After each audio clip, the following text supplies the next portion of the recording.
Bien, mesdames, messieurs, bonjour. Je me présente, je suis Franck Fontanesi, je travaille à la Fédération des équipementiers automobiles. Je m'occupe de tout ce qui est analyse et études de marché. Et je vais vous faire une petite présentation avec un vieux camarade, pour pas dire complice, qui est Éric Champarneau, qui va se présenter aussi. Bonjour à toutes et à tous, Éric Champarneau, j'espère que je ne suis pas si vieux que ça, mais c'est vrai 30 ans que je suis les marchés automobiles, je suis consultant en stratégie et en prospective et j'accompagne les acteurs de l'écosystème pour réduire l'incertitude et puis les rassurer, les renseigner sur leurs investissements. Alors, ce qu'on vous propose, c'est de vous donner une petite vision, une petite photo très succincte de ce qu'on appelle le marché de la rechange. Et Éric va commencer par vous donner quelques éclairages sur le parc automobile, parce que le parc automobile, c'est évidemment le carburant que l'on utilise, à partir duquel on fait de l'activité et du business dans le marché de l'entretien et de la réparation. Éric, je te laisse la parole. Merci beaucoup Franck. Alors effectivement, on va travailler sur le marché de la prévente, l'entretien, de la réparation. Et avant, et ça c'est Franck qui s'en chargera, avec notamment la présentation de son baromètre et de ses résultats du deuxième trimestre 2025. Mais avant de regarder les marchés de l'entretien et de la réparation, on va regarder un petit peu la dynamique du parc, qui est le réservoir sur lequel s'exprime le marché de l'entretien et de la réparation. Alors, le parc automobile français, on va se concentrer sur les véhicules particuliers. Hein, on va laisser pour aujourd'hui de côté les véhicules utilitaires légers et les véhicules industriels. Vous avez presque tout sous les yeux sur le graphique de droite. Oui, c'est ça, à votre droite, le graphique de l'évolution de la taille du parc automobile français. Jusqu'ici, il a toujours cru, il a toujours été en augmentation. 30 glorieuses, banalisation du produit automobile, les ménages sont de plus en plus riches, ils s'équipent de plus en plus, on a un étalement urbain, vous connaissez l'histoire, l'automobile devient absolument indispensable à la vie quotidienne. Donc tout le monde s'équipe et le parc croît, le parc augmente. Dernier pointage 2024, au 1er janvier 2025, on était à 38,8, quasiment 39 millions de véhicules en circulation. Seulement, hélas, j'imagine que vous ne serez pas très surpris, cet état de fait du passé, cette croissance continue depuis l'après-guerre du parc automobile français, du taux d'équipement des ménages, du taux de motorisation, tout ça est en train de s'essouffler. Il y a énormément de raisons à l'essoufflement de la croissance du parc. Et en fait, quand on regarde les différentes dimensions qui structurent la taille d'un parc, on voit bien que toutes ces dimensions concourent au ralentissement de la croissance et puis un beau jour à la décroissance du parc. Alors je m'explique. Croissance démographique, elle est de moins en moins rapide en France. On a même eu pour la première fois cette année un solde naturel négatif, donc plus de décès que de naissances. Il reste le solde migratoire, mais la population française ne croît plus, va bientôt cesser de croître. La population vieillit. Alors les seniors d'aujourd'hui sont en meilleure forme que les seniors d'avant. Ils sont plus riches, ils sont plus mobiles. Néanmoins, on a de plus en plus de retraités. Et quand on est retraité, on est moins mobile que quand on est actif. La population est de plus en plus urbaine, concentrée. Et quand on habite en ville, surtout dans l'hypercentre, mais aussi en périurbain, on a beaucoup d'alternatives pour se déplacer. Les modes doux, actifs, la marche à pied, le vélo, ça croît. Les transports collectifs, on n'est jamais content en France, mais globalement, on a quand même un pays dans lequel ça se passe pas mal. Et là aussi, ça vient faire concurrence à l'automobile. Et donc, on observe depuis un certain temps, dans les très grandes villes, Paris, le salon a lieu ici, à Paris, on est passé depuis longtemps sous le seuil des 50% de ménages équipés. On est près de 40% seulement des ménages qui ont une voiture. Et c'est en train de gagner Bordeaux, c'est en train de gagner Lyon. Certaines villes résistent un peu plus, comme Marseille, mais le parc dans les zones urbaines concentrées a commencé à diminuer. On a des migrations résidentielles, donc des gens, et notamment les retraités dont je parlais tout à l'heure, qui vont plutôt s'installer là où il y a plus d'espace, là où le foncier est moins cher, là où la qualité de vie, où le climat est plus favorable. Donc ils conservent un besoin automobile plus net. C'est la raison pour laquelle, dans nos projections, on a un parc qui, à peu près maintenant, cesse de croître et commence gentiment à décroître à horizon 2030-2035. Et avec une décroissance, retenez ça, hein, globalement, on a une décroissance d'environ 7% sur la période. Et cette décroissance, elle sera concentrée, ça c'est quasi certain. Le chiffre de 7, je veux bien qu'on le conteste, hein, on n'a pas de boule de cristal. En revanche, le fait que la baisse sera concentrée dans les villes, ça c'est déjà empiriquement observé et ça va très certainement se poursuivre comme ça. Donc on a un parc qui croît encore, mais de moins en moins vite et qui va finir par diminuer. Alors, il diminue et il vieillit. La cherté de l'automobile, l'augmentation des prix des voitures et de l'entretien et des pièces et des produits et des énergies font que c'est de plus en plus difficile pour de plus en plus de ménages de continuer à renouveler aussi rapidement son véhicule. La qualité technique des véhicules est allée croissante aussi, si bien que physiquement les mécaniques résistent mieux. Et ce sera encore plus vrai pour les véhicules électriques qui ont moins de phénomènes vibratoires, qui ont moins de pièces d'usure. Et globalement, si on laisse la batterie de côté, les caisses vont durer plus longtemps. Je ne vous parle même pas des Software Defined Vehicles, qui sont des véhicules où le logiciel est au cœur et où les trains roulants et le châssis pourra être entretenu et prolongé. Toujours est-il qu'aujourd'hui, on observe un vieillissement du parc. On a dépassé les 11 ans. Globalement, il y a 5 ou 6 ans, on était plutôt à 9 ans. Et comme vous le voyez, si on prend une statistique, les véhicules de moins de 9 ans pèsent aujourd'hui 61%, 48% aujourd'hui du parc, donc moins de la moitié des véhicules ont moins de 9 ans, quand c'était 61% en 2011. Donc bientôt, on aura de moins en moins de véhicules sur les routes et des véhicules de plus en plus anciens. Donc tout ça, évidemment, comme on peut s'en douter, ça a des conséquences sur le marché de l'entretien, de la réparation. A priori, un véhicule plus ancien nécessite plus d'entretien, plus d'attention.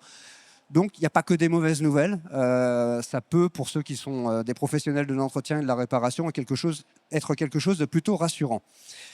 Alors, il y a la quantité de produits, quantité de parcs en circulation, par âge, et après, il faut regarder de quelle voiture on parle. Donc, on pourrait regarder les silhouettes de carrosserie, on pourrait regarder les tailles, on pourrait regarder les marques, et on le fait, mais là, aujourd'hui, je n'ai pas le temps. Donc, je me concentre sur le plus important, ce qu'on appelle le powertrain, le groupe motopropulseur. Et vous avez sous les yeux une simulation de l'évolution de la structure du parc par énergie. Donc vous avez essence, diesel bien connu, qui en 2000 faisait 100% du parc. Et puis l'hybride est arrivé, non rechargeable. Et puis les véhicules électriques, 100% électriques ou rechargeables. Là, ce sont les ventes que vous avez sous les yeux. Des hypothèses d'évolution de mise à la route de véhicules par énergie. Après, on regardera sur le parc. Alors, ça fait une hypothèse qui est tout à fait contestable, qu'on arrive à 100% de véhicules hors thermique en 2035. Je dis que c'est tout à fait contestable parce qu'aujourd'hui, c'est contesté. C'est la réglementation européenne qui impose qu'en 2035, on ne mette plus à la route de véhicules qui émettent du CO2. Mais à l'heure actuelle, à la Commission européenne, les constructeurs, les équipementiers, les politiques discutent d'un moratoire sur cette date fatidique et ce couperet qui interdit de mettre des véhicules thermiques à la route. Donc ce graphique est peut-être un petit peu trop sensationnel. Ça risque d'aller un peu moins vite que ce que vous avez sous les yeux, mais on attend d'avoir le nouveau règlement pour refaire les calculs. Ce qui ne changera pas, c'est qu'à terme, on va avoir de moins en moins de véhicules thermiques vendus, de plus en plus de véhicules électriques ou électrifiés, notamment le orange, qui sont les plug-in rechargeables, qu'on voyait disparaître, parce qu'il y a une partie thermique. Or, en 2035, on n'a plus le droit de vendre des véhicules thermiques. Donc, on le faisait disparaître, mais à l'heure actuelle, il y a des discussions pour un moratoire et leur laisser peut-être un peu plus d'espace dans le temps. Donc, dans la prochaine prévision, vous verrez que la couche orange sera certainement plus épaisse, mais vous voyez quand même qu'in fine, à terme, on aura une disparition des véhicules thermiques. Et donc, par le truchement des renouvellements et des mises au rebut, cette immatriculation se répercute dans le parc. Photo du parc en 2025, très majoritairement thermique, un tout petit peu de VE et un peu de plug-in hybride. Et en 2030, sous réserve que la prévision précédente soit vérifiée, on aura le tableau tout à fait différent avec le véhicule électrique qui, dans le parc, représentera peu ou prou le quart des véhicules. Alors là, on peut regarder la bouteille à moitié vide ou à moitié pleine, suivant que vous êtes un spécialiste du véhicule électrique ou du véhicule thermique. il y aura encore près des 3/4 des véhicules en circulation qui seront des véhicules thermiques. Donc sur les ventes, ça peut aller très vite, mais dans le parc, il y a une inertie, il y a un temps de latence, si bien que la profession a encore, pas ceux qui vendent des voitures, hein, ceux qui vendent des voitures, ils ont la pression de la réglementation et de la concurrence. Ceux qui entretiennent des véhicules thermiques, un dieseliste, hein, pour dire les choses plus simplement, ont encore un peu le temps de se retourner avant que leur parc à entretenir disparaisse. Et voilà, et pour conclure ma partie, aujourd'hui, si on fait un découpage de la répartition par nature des opérations d'après-vente, ce qu'on a dans les ateliers en entretien-réparation, aujourd'hui, donc en 2025, en estimation, en s'appuyant sur les chiffres de 2024, on voit que l'essentiel des opérations sont des opérations classiques sur des véhicules thermiques. On commence à avoir pas mal d'électronique, parce qu'on oppose thermique et électrique. Entre les deux, il y a l'électronique. Alors l'électronique de puissance pour les batteries, hein, pour qu'elles fonctionnent bien, et puis les ADAS, vous savez, les aides à la conduite, tous ces éléments qui nous simplifient la vie au quotidien qu'on conduit, mais qui parfois tombent en panne, qui doivent être réparés ou remplacés, et qui pèsent déjà beaucoup sur le marché. Et si on regarde la photo 2030, ça pèsera encore plus, et on aura un petit 10% à peine, entre 5 et 10%, sur les véhicules électriques en 2030. Donc voilà, dans les ventes, ça change très très vite. Dans le parc, ça change moins vite, mais quand même très fortement. Et pour suivre ça de beaucoup plus près, pour suivre trimestre après trimestre ces changements sur les opérations de réparation ou de rechange, il faut mettre en place des enquêtes, des baromètres qui permettent de suivre dans la durée et de renseigner les professionnels. Et c'est ce que Franck a eu la bonne idée de faire. Merci Eric. Alors juste un petit mot avant de vous présenter le baromètre. Nous, on a fait des études et des travaux qui sont comparables à ceux que tu viens de présenter. Et c'est assez rassurant parce qu'on trouve des résultats qui sont très comparables. Et j'ai par exemple un chiffre qui ressortait de ce que nous avions fait, c'est qu'en 2030, on anticipait que le parc français serait, alors en fonction des immatriculations par type de motorisation, qui sont toujours un peu compliquées à élaborer, mais qu'on aurait encore en 2030 entre 38, 39 et 43% du parc critère 2 et plus.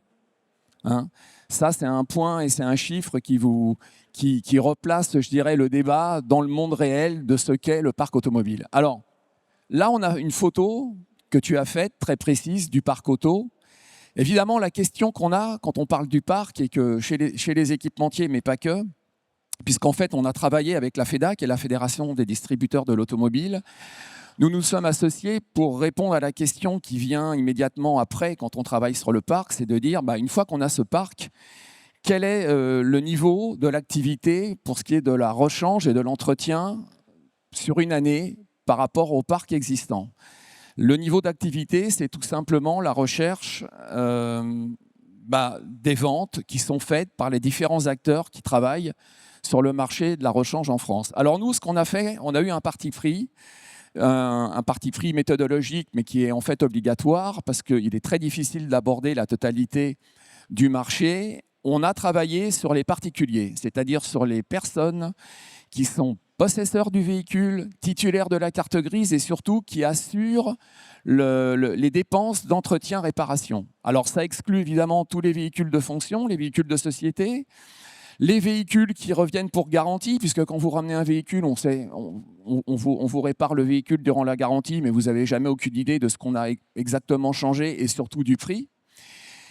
Mais globalement, quand vous travaillez sur les particuliers, on a à peu près 82-83% du parc qui est représenté. Hein, il nous manque une bonne partie des véhicules utilitaires légers, parce que là, plus des 2/3, ce sont des entreprises, des artisans, des commerçants, des messageries. Donc ça, on ne peut pas avoir les données de réparation et d'entretien, parce qu'il n'y a que les gestionnaires de parc qui les ont. En revanche, nous, donc, comme je vous le disais, on interroge 5000 particuliers, ce qui est un échantillon vraiment considérable et statistiquement très intéressant. Qu'est-ce qu'on leur demande à ces gens ? On leur demande tous les 3 mois, je vous donne une petite représentation pour que vous visualisiez un peu la nature des questions qu'on leur pose. Alors déjà, cet échantillon, il est qualifié. On sait le sexe, on sait le lieu d'habitation, on sait la voiture qui est possédée. Donc, c'est totalement représentatif de la société française, y compris au niveau du parc. On a par exemple 27-28% de Renault, Dacia. On leur demande leur revenu, on leur demande leur âge, on leur demande leur CSP, on leur demande s'ils ont acheté des véhicules neufs ou d'occasion, on leur demande le prix du véhicule auquel ils l'ont payé. Et évidemment, on leur demande également le kilométrage et l'âge du véhicule. Donc, et avec toutes ces informations, ces personnes nous répondent, par exemple, pour le T2 2025, c'est-à-dire du 1er avril au 30 juin, on va leur demander, entre le 1er avril et le 30 juin, dites-nous ce que vous avez fait en termes de réparation ou d'entretien sur votre véhicule. Et je vous ai mis ici une petite photo donc, des éléments sur lesquels ils peuvent se positionner. Donc, globalement, vous avez une vingtaine de familles qui vont du pneu au...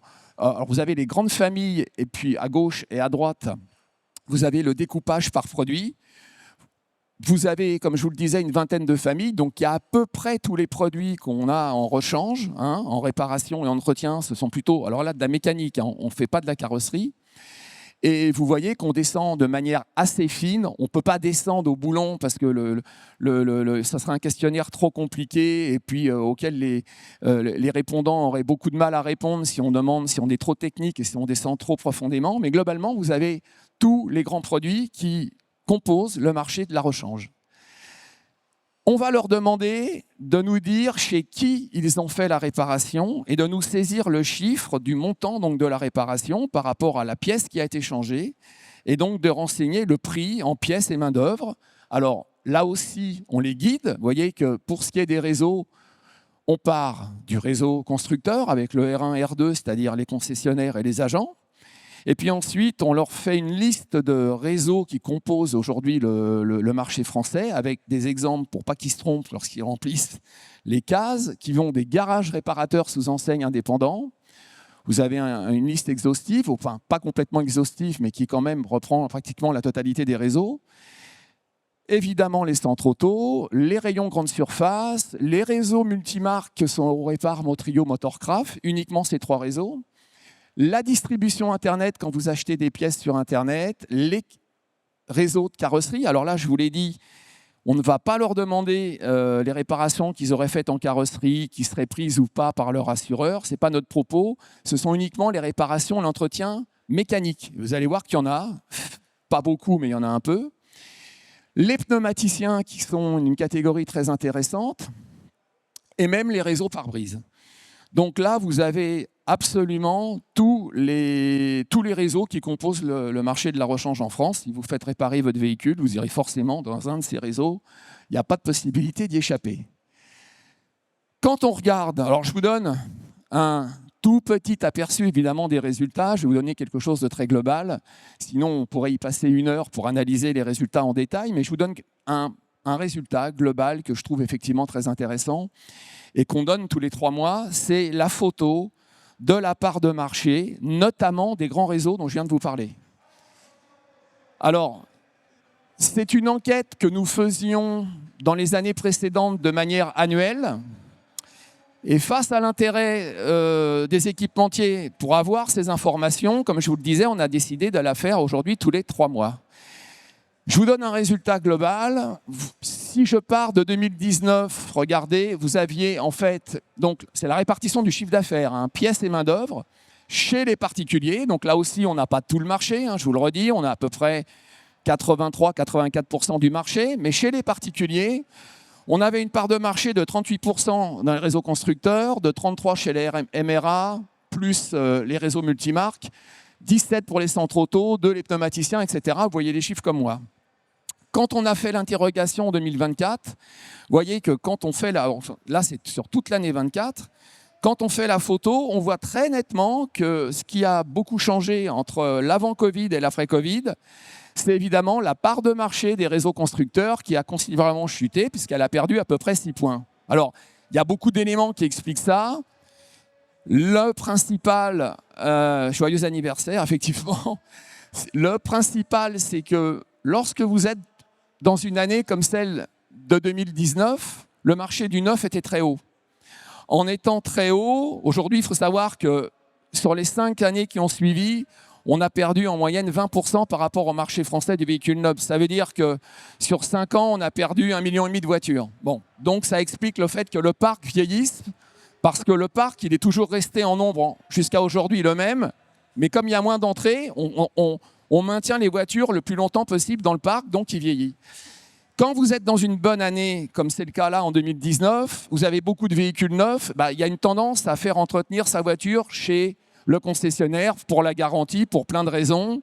Aussi parce que la situation économique était peut-être plus porteuse, ce qui fait que les clients n'hésitent pas à vont un peu plus chez les concessionnaires, dont on sait que les tarifs sont évidemment un peu plus élevés en termes de coûts de réparation. Quand au contraire, on arrive en 2024, qu'on passe après l'année Covid, après les différentes crises qu'on a connues, et qu'on est dans un cas de figure assez anxiogène avec une situation macroéconomique, ce n'est pas un scoop, qui est en France très tendue, vous avez donc une population dont on connaît, on aurait pu la présenter, c'est toujours très intéressant, la répartition des revenus par décile, qui montre effectivement qu'il y a une très forte contrainte de revenus en France chez, je dirais, 5 à 6 des déciles qui composent la population française, facilement, et qui a un consentement à payer les frais d'entretien des voitures qui est clairement décroissant du fait de toutes les dépenses obligatoires qu'on a, vous savez ça mieux que moi.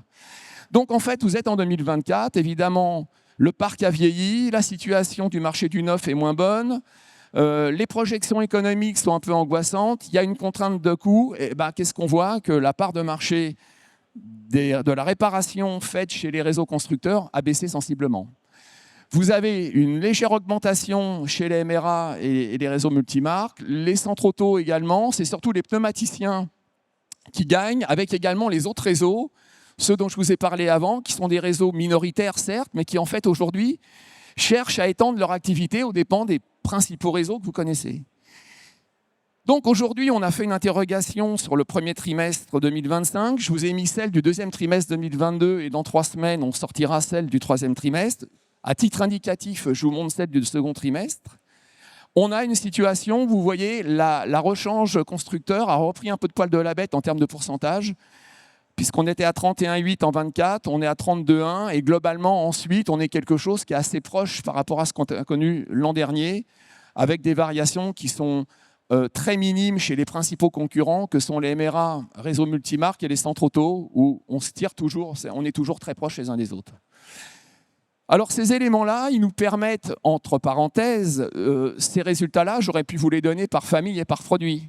C'est-à-dire qu'on voit très bien qu'en fonction du produit et du type de réparation, vous avez certains produits où la rechange constructeur se défend bien, ils ont 40-45% de part de marché, alors qu'ils ont une moyenne à 32%, et d'autres produits où ils ont 20-25%, 30% de part de marché. Je vous dis ça de mémoire, par exemple, sur les batteries. Historiquement, les batteries, la rechange constructeur, ça a 30% de part de marché, 70% sur la rechange indépendante, c'est-à-dire tous les autres secteurs, ceux qui sont en vert. Donc notre baromètre permet sur 93 produits, 20 familles de produits, de vous mettre une répartition rechange indépendante, rechange constructeur, entre autres. Mais on ne l'a pas fait que pour ça, parce que ça, c'est déjà un résultat qui, pour nous, est intéressant. Alors, on va voir trimestre après trimestre. Je pense qu'on verra qu'il y a des trimestres qui sont globalement plus favorables à la rechange constructeur et d'autres qui sont plus favorables à la rechange indépendante. Je pense que là, c'est un trimestre qui est avant les vacances, avant les grands voyages, avant le fait qu'on va utiliser sa voiture pour faire plusieurs milliers de kilomètres. On voit aussi que la typologie des pièces qu'on change n'est pas la même que la typologie qu'on trouvera sur le dernier trimestre de l'année ou le premier. Ça ne sera pas du tout la même.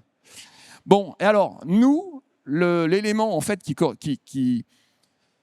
correspond en fait, à notre demande première, c'est pourquoi en fait, on a surtout fait le baromètre, c'est que depuis toujours, les équipementiers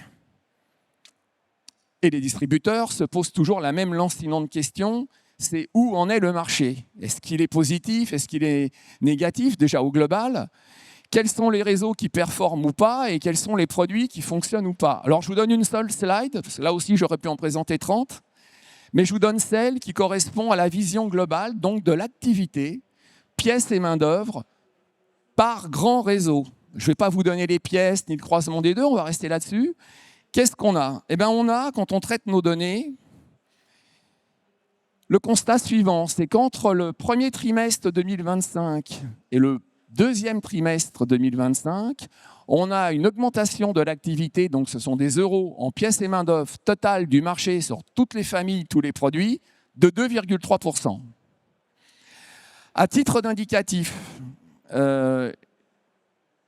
l'INSEE, sur un périmètre qui n'est pas le même, parce qu'eux, ils prennent tous les véhicules légers, et puis dans la réparation, ils mettent également le VI, ils mettent un peu de tout, ils ont une variation d'1,3%.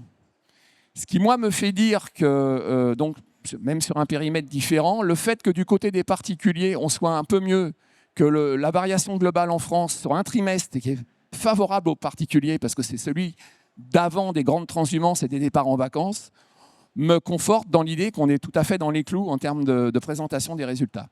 Alors, si on dispatche, en revanche, par grand réseau, on voit que du côté des concessionnaires, on a une variation qui est à peu près de 6%. C'est pour ça qu'ils ont gagné un peu en part de marché. Vous avez vu qu'ils ont gagné un demi-point de part de marché. Les MRA, les réseaux multimarques, Motorcraft, Eurorépar et Motrio, ils ont fait plus, à peu près plus 5, 5,2. Les centres auto, 2,9. Ils ont un peu moins performé. Mais en revanche, tous les autres réseaux que je vous ai présentés, eux, ils ont une baisse d'activité importante. Alors, on pourrait faire un dispatching qui serait beaucoup trop lourd dans le cadre de ce type de présentation par produit. Et on verrait qu'il y a des produits qui, effectivement, ont très bien fonctionné, d'autres qui ont nettement moins bien fonctionné, avec le croisement réseau-produit, évidemment. Alors, parmi tous les éléments qu'on peut avoir et qui nous aident à qualifier le parc et à comprendre ce qui se passe, il y en a un qui est très important et très structurant, évidemment. C'est l'âge du véhicule et le kilométrage du véhicule, parce qu'il est clair que si vous avez un véhicule qui a 1 an, 2 ans, qui a 30 000 km, vous n'allez pas vous comporter, vous n'allez pas choisir votre réseau de la même façon que si vous avez un véhicule qui a 25 ans, 20 ans et qui a 250 000 km.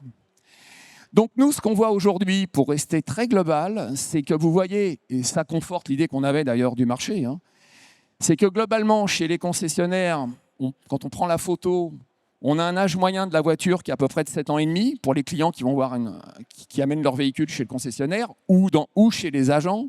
Parce que souvent, on me fait la remarque en disant « Ah, on trouve que le chiffre est peut-être un peu plus élevé par rapport à ce qu'on s'imaginait des concessionnaires. » Mais dedans, il y a les agents.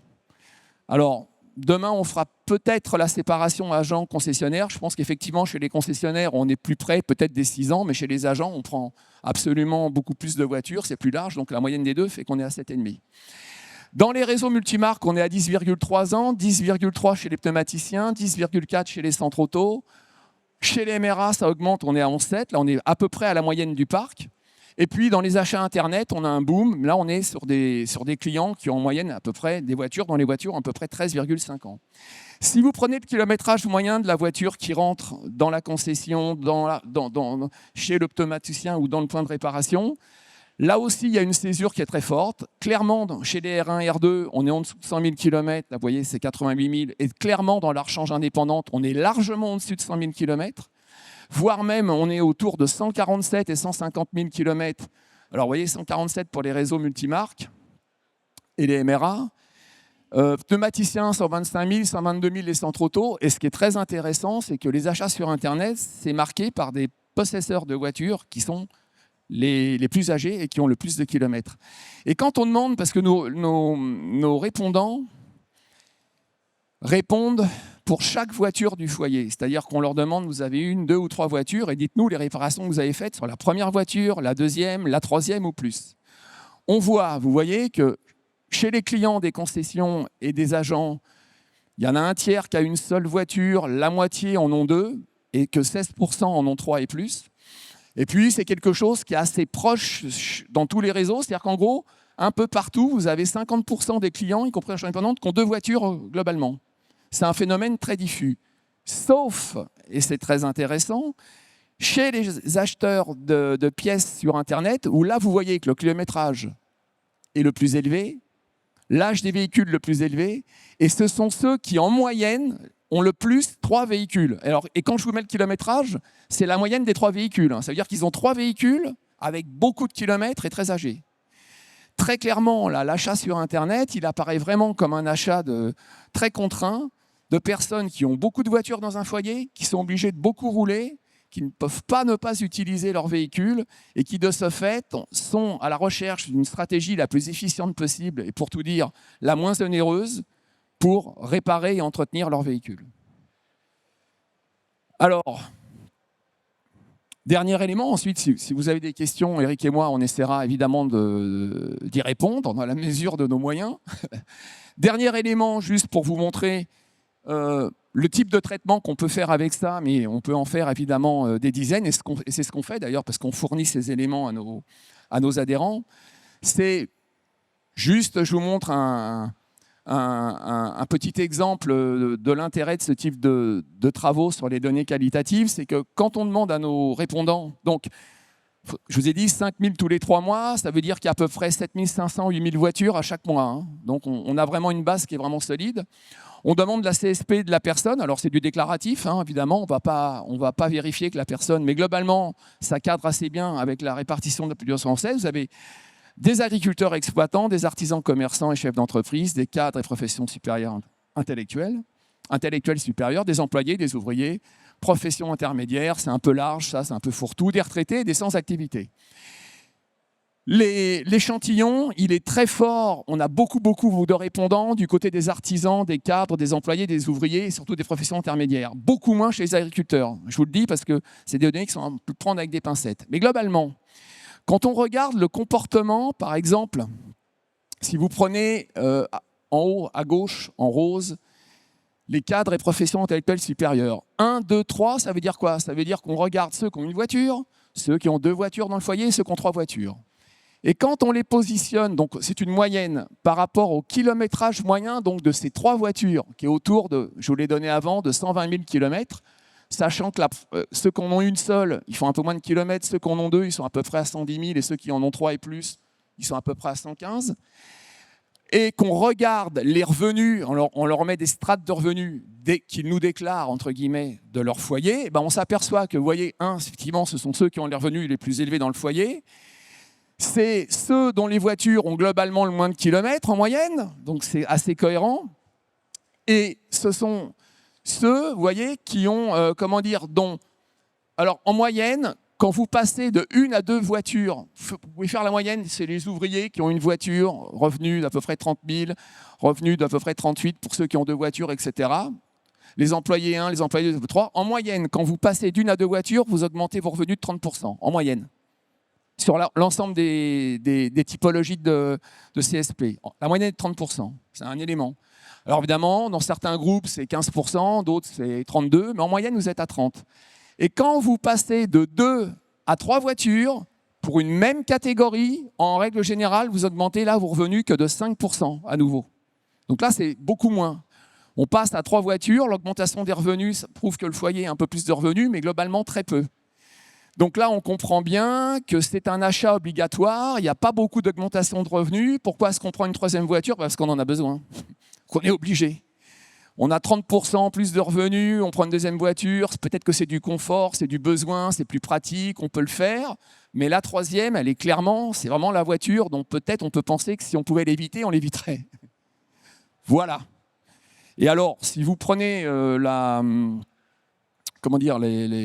on peut prendre toutes les variables qualitatives dont je vous ai parlé, les mettre en relation, et globalement, c'est assez rassurant, c'est-à-dire quand même, ça confirme, mais ça met des chiffres sur des éléments qu'on supputait quand même, et on voit très bien que la première relation, la première contrainte, c'est évidemment celle du revenu, et derrière, c'est celle de l'usage. C'est-à-dire que c'est clair qu'on n'a pas des voitures pour s'amuser, c'est la multimotorisation, le vieillissement du parc, il est lié à un usage plus intensif de la voiture. Ce ne sont pas des voitures qui dorment dans un garage et qu'on collectionne. Voilà. Je vous remercie. Donc, si vous avez des questions, il nous reste 11 minutes 58. Écoutez, on peut y répondre parce que, comme je vous le disais, c'est un survol je dirais des éléments du parc, mais il y a peut-être quelques questions ou quelques points sur lesquels vous souhaitez sur l'évolution qu'on approfondisse ou qui attire votre attention ou votre curiosité. C'est toujours la première question qui est difficile à à venir. N'hésitez pas, il n'y a pas de mauvaise question. Ou alors, ça veut dire... Ah, voilà, madame. Bonjour. Bonjour, madame. Une petite question sur la valorisation du marché en valeur. Le marché, il représentera combien en 2030, 2035 ? Vous avez fait des perspectives là-dessus ou pas ? Alors là, c'est une très très bonne question, surtout que je n'avais pas du tout prévu que vous me la posiez. Alors, je vais vous répondre, on va l'avoir très bientôt. Ah oui, on va l'avoir très bientôt parce qu'effectivement, ces données nous permettent d'avoir une vision très précise de quel produit je change, à quel moment, à quel âge pour ma voiture, avec quel kilométrage et à quel endroit. Pour avoir une valorisation du marché, je dirais que ça sera tout à fait faisable. On va déjà calculer les volumes, parce que ça va nous permettre de nous aider beaucoup à calculer les volumes de toutes les pièces par réseau. Toutes les pièces que je vous ai montrées là, on va mettre des volumes. Et une fois qu'on aura des volumes, on va effectivement pouvoir les valoriser par un montant. Et qui sera un montant moyen d'une voiture que j'ai en tête, parce que je travaille là-dessus depuis des années, qui correspond, qui fait une excellente moyenne et qui nous permet d'avoir une très bonne valorisation du marché. Donc la réponse est on l'aura bientôt. Bientôt, c'est quand ? C'est avant la fin de l'année. Ok, merci. C'est bientôt, ça. C'est bientôt.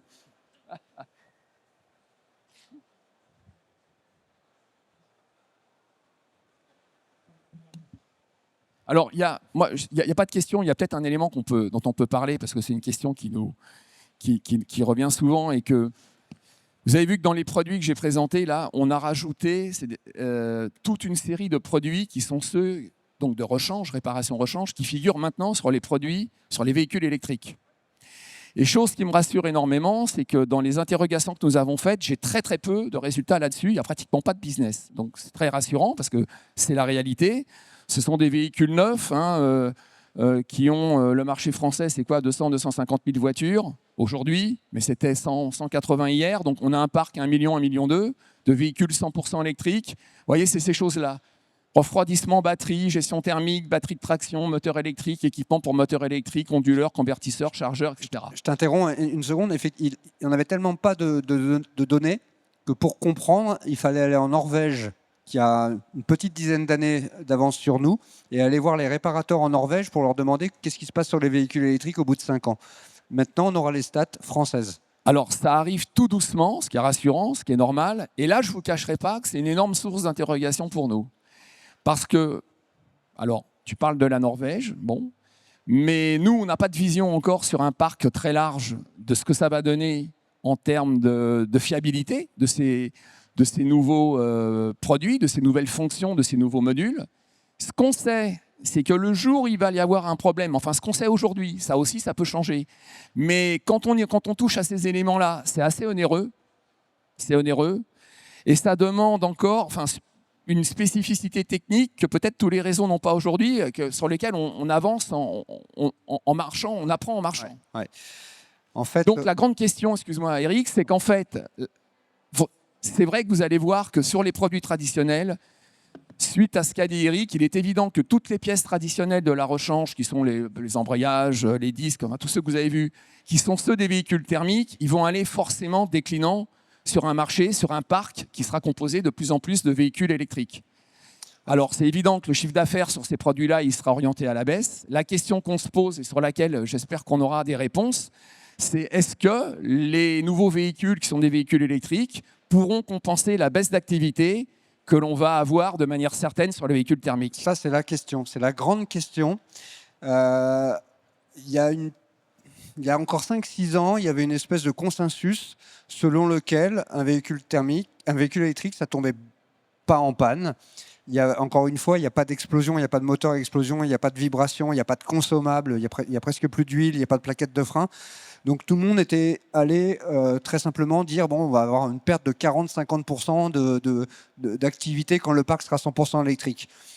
Eh bien non, parce qu'un véhicule électrique, comme tu l'as un peu dit, ça tombe certes moins souvent en panne, mais quand ça tombe en panne, ça coûte un peu plus cher, parce qu'un électronicien, ça coûte plus cher qu'un thermicien. Et puis, sur les enquêtes de ce qu'on a appris en Norvège, parce qu'on est allé en Norvège, En fait, la batterie 12 volts, elle est beaucoup plus sollicitée. Et donc la petite batterie qu'on a aujourd'hui dans les véhicules thermiques, elle tombe très souvent en panne. L'air conditionné, qui est absolument indispensable dans un véhicule électrique pour refroidir la batterie et les éléments, c'est beaucoup plus sollicité. La connectique, les prises, là, etc., ça travaille, ça ne vit pas très bien, donc il faut changer les prises et les câbles et ça coûte cher. Et les pneus.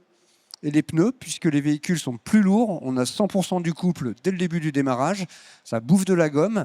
Donc aujourd'hui, le consensus, c'est plutôt qu'à Isopark, on est sur une perte de 10%. Aujourd'hui, dans mes différents confrères, et je suis plutôt assez d'accord avec ça. Donc à terme, c'est une perte de 10%. Et sur un déplacement des activités. Voilà, donc ça peut poser un souci, mais comme on l'a vu tout à l'heure, on a un peu de temps pour s'y préparer.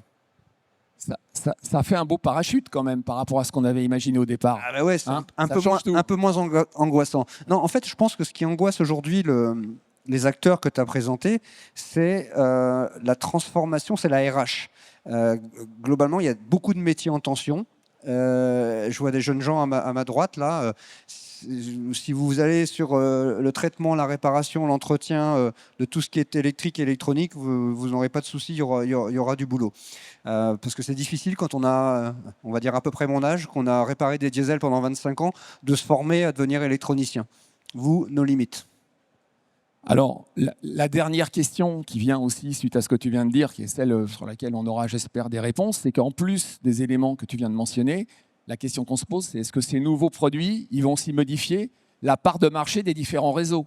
Il y a des chances. Est-ce que c'est un moyen pour la rechange constructeur, disons-le carrément, Alors, de regagner des parts de marché perdues? Les constructeurs, ils ont conçu, vendu les véhicules électriques, mais c'est pas si simple que ça, parce que d'abord, les autres aussi, les véhicules thermiques aussi, et les autres acteurs ont quand même réussi à les réparer. Et dans le véhicule électrique, il y a un petit truc qui s'appelle la batterie. C'est pas forcément et c'est même en Europe, en Occident, rarement le constructeur qui la produit. C'est le cas en Chine plus souvent, mais ici le constructeur, globalement, ouvrir la batterie, la réparer, pour son réseau, ça n'a rien de trivial. Hein. C'est même dans la plupart du temps, quand la haute tension, quand la batterie tombe vraiment en panne, bah, ça retourne à flin quand on est Renault ou ailleurs, ça passe en centrale. Donc là, le marché est en train de s'inventer et il y aura de la place pour tout le monde. Alors, dernier mot, je vous donne une anecdote qui montre qu'il faut toujours être très, très prudent et très humble. Moi, j'ai fait un équipe-auto, j'étais à l'époque chez un équipementier en 95, c'était donc il y a 30 ans. Et on allait visiter notamment, pour vendre notre solution, toutes les concessions, les groupements et les garages. Et à l'époque, le maître mot, c'était de nous dire concentrez-vous sur les réseaux constructeurs parce que les indépendants sont morts. D'ici 5 ans, ils ne feront plus rien, ils auront disparu, les voitures sont trop complexes. 30 ans plus tard, leur part de marché, elle est totalement maintenue. Comme quoi, il faut toujours, avec les prévisions, hein, tu sais ce qu'on dit, c'est dur de faire des prévisions, surtout quand ça concerne l'avenir. Hein. Absolument.